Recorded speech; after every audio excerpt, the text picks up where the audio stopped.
शीतल भैया छोरी है पारा कवार, पारा कवार। शीतल भैया छोरी है पारा कवार, पारा कवार। चल सोयार छठी घाटवार, मिल के छोड़ल जाई पारा कवार, पारा कवार, पारा कवार।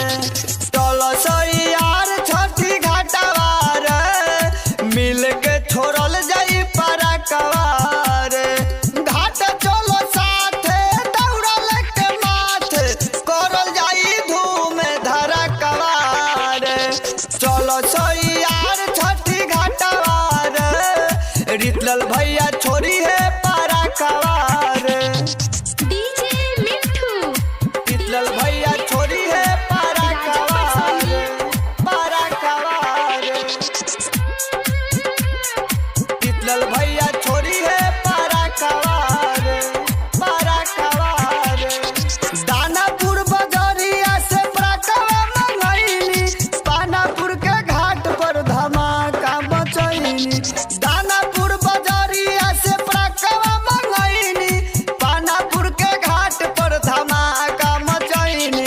बीत गइल शाम भइल भिनु सरवार, बीत गइल शाम भइल भिनु सरवार।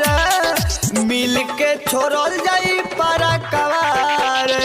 चलो सुजीत सूरज साथवार, शीतल भैया छोरी है पारा कवार।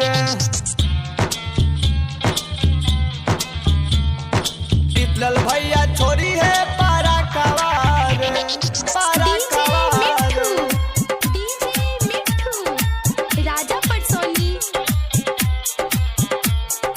शीतल भैया छोरी है पारा कवार, पारा कवार। छठी माई कृपा कैले जेल से छूटी गईले, जनता के बदौलत विधायक लड़ी गईले। छठी माई कृपा कैले जेल से छूटी गईले, जनता के बदौलत विधायक लड़ी गईले।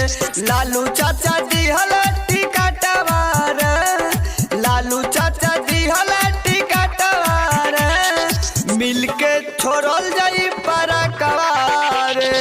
चलो अभिषेक सोनू घाटवार, शीतल भैया